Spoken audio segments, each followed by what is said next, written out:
السلام علیکم ورحمۃ اللہ وبرکاتہ۔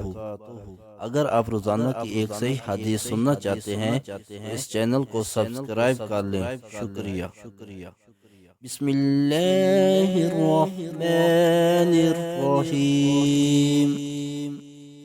آقا کی ذات پر محبت سے درود پڑھ لیں۔ الصلاۃ والسلام علیک یا رسول اللہ وعلی آلک واصحابک یا حبیب اللہ۔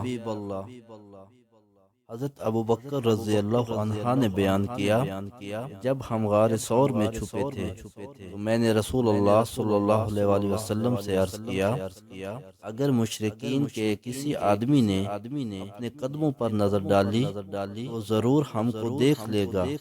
اس پر آن حضرت صلی اللہ علیہ وآلہ وسلم نے فرمایا، اے ابوبکر، ان دو کا کوئی کیا بگاڑ سکتا ہے جن کے ساتھ تیسرا اللہ تعالی ہے۔ حدیث نمبر 3653، صحیح بخاری۔ اگر ہو سکے تو اپنے والدین اور آقا کی ساری امت کے ایصال ثواب کے لیے اس حدیث کو زیادہ سے زیادہ شیئر کریں۔ جزاک اللہ خیرہ۔